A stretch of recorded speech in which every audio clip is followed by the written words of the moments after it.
આકાશવાણી અમદાવાદ વડોદરા. હવે સાંભળશો સમાચાર સમીક્ષા. આજનો વિષય છે નમો સ્વચ્છતા અભિયાન થકી આરોગ્ય સંસ્થાઓની સફાઈ. લેખન હર્ષલ પંડ્યા, રજૂઆત જયેશ વેગડા. રાજ્યના નાગરિકોને શુદ્ધ, સ્વચ્છ અને સલામત આરોગ્ય સેવાઓ મળી રહે તે હેતુથી 1 જુલાઈથી 7 જુલાઈ દરમિયાન રાજ્યમાં નમો સ્વચ્છતા અભિયાન આરંભાયું છે. મુખ્યમંત્રી અને આરોગ્ય મંત્રીની ઉપસ્થિતિમાં ગાંધીનગર સ્થિત GMERS ઓડિટોરિયમ ખાતેથી આરંભાયેલા રાજ્યવ્યાપી નમો સ્વચ્છતા અભિયાનનો રાજ્યની 12,000 જેટલી આરોગ્ય સંસ્થાઓને સ્વચ્છ કરવાનો મુખ્ય આશય છે. આ મહાઅભિયાન અંતર્ગત રાજ્યના પેટા કેન્દ્રથી લઈને મેડિકલ કોલેજ અને હોસ્પિટલો સુધી તમામ 12,000થી વધુ સરકારી આરોગ્ય સંસ્થાઓ ખાતે વ્યાપક સ્તરે સઘન સ્વચ્છતા ઝુંબેશ હાથ ધરવામાં આવી છે. મુખ્યમંત્રીએ નમો સ્વચ્છતા અભિયાનનો આરંભ કરાવતા કહ્યું કે સરકાર તો સફાઈ કરશે જ, પણ સાથે સાથે હવે ગંદકી ફેલાવનારાઓની યોગ્ય અને દાખલારૂપ વ્યવસ્થા કરાશે. આ અભિયાન 7 દિવસ એટલા માટે છે કે એની અંદર નાની મોટી સ્વચ્છતા, એમને ફર્નિચર છે કે એમના જે વાહનો પડી છે કે મેડિકલ કોઈ બી સાધન સામગ્રી કે જે આઉટડેટેડ છે એને પ્રોસેસ રહી કાઢવા પડે કે બી એને કાગળિયા ઉપર પ્રોસેસ કરવી પડે, તે કરીને પૂરું કરીને એને સાફ કરી નાખે, ત્યાં આંગાડી દેખાવા ના. એટલે 7 દિવસનું અભિયાન છે. પણ પછી હવે આ અભિયાન રોજે રોજ જે પણ ડિપાર્ટમેન્ટના હેડ હોય, ડોક્ટર હોય, નર્સ હોય, ત્યાં પ્યુન હોય, દરેક જણ પોતે ધ્યાન રાખે અને એનાથી ના થતું હોય તો તરત ઉપલા અધિકારીને જાણ કરે કે ભાઈ અહીંયા હું વારે ઘડીએ કહું છું પણ આ વ્યક્તિઓ કાં તો આ ભાઈ એને કાઢતા નથી, ત્યાં કચરો કર્યા કરે છે, કાં તો પિચકારી માર્યા જ કરે છે, તો એનું વ્યવસ્થા થશે ને થશે.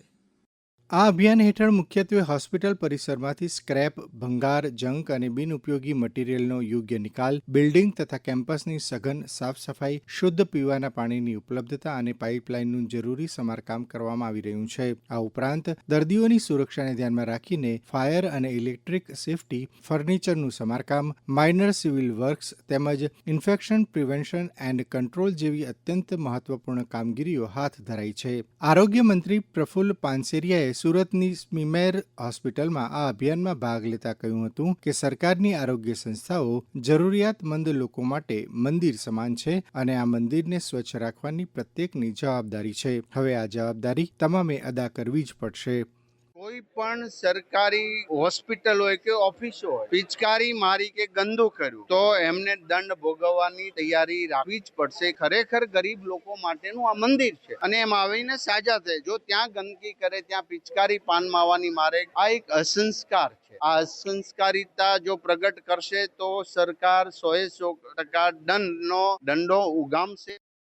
7 દિવસના આ અભિયાનમાં આજના દિવસ સુધી રાજ્યભરની આરોગ્ય સંસ્થાઓમાંથી મોટા પાયે સ્વચ્છતા થઈ રહી છે. તેમજ આ સંસ્થાઓમાં પડી રહેલા પુરાણા સરસામાનને હટાવીને જે ઓરડાઓમાં વર્ષોથી પડી રહેલો નકામો સામાન કાઢવામાં આવી રહ્યા છે, જેને કારણે વર્ષોથી બંધ પડેલા ઓરડાઓ પણ ખાલી થઈ રહ્યા છે અને જેને કારણે ઓરડાઓની જે ઘટ પડી રહી છે તે પણ નહીં રહે અને મોકળાશ થશે. આ અભિયાનના પહેલા પગલા તરીકે બિન ઉપયોગી ચીજવસ્તુઓની ઓળખ કરવી. તો આજ દિન સુધી આવી 1,30,000 જેટલી નકામી વસ્તુઓની ઓળખ કરવામાં આવી છે. આવી વસ્તુઓમાંથી 6,000 જેટલી વસ્તુઓનો નિકાલ કરી દેવાયો છે. ફક્ત બિન ઉપયોગી વસ્તુઓ ગણીને તેનો નિકાલ કરી દેવામાં આવી રહ્યો નથી, પરંતુ જે ચીજ વસ્તુઓનું સમારકામ કરીને ફરી ઉપયોગમાં લેવાય તેવું હોય તેવી 6,000 જેટલા સામાનનું સમારકામ કરાવીને તેનો ફરી ઉપયોગ કરાઈ રહ્યો છે. જેમાં ફર્નિચર, એમ્બ્યુલન્સ, સરકારી વાહન અને તબીબી ઉપકરણોનું સમારકામ કરવામાં આવ્યું છે, જેને કારણે રિપેરિંગના સામાન્ય ખર્ચ કરીને મોટા ખર્ચમાંથી બચી શકાય છે.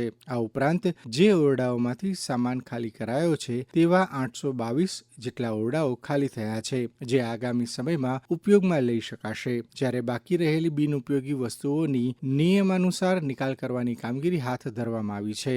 સરકારે તો આ આરોગ્ય સંસ્થાઓની સ્વચ્છતા શરૂ કરી છે, પરંતુ શિસ્તબદ્ધ અને સમાજમાં જવાબદાર તરીકેની સૌ નાગરિકોની પણ આરોગ્ય સંસ્થાઓમાં સ્વચ્છતા જાળવણી તેમજ અન્યને ગંદકી કરતા અટકાવવાની એટલી જ ફરજ અને જવાબદારી નિભાવીને જ્યાં સ્વચ્છતા ત્યાં જ પ્રભુતાના સૂત્રને સાર્થક કરી શકાય.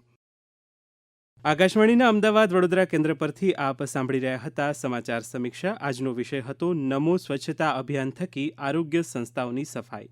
લેખન હર્ષલ પંડ્યા, રજૂઆત જયેશ વેગડા.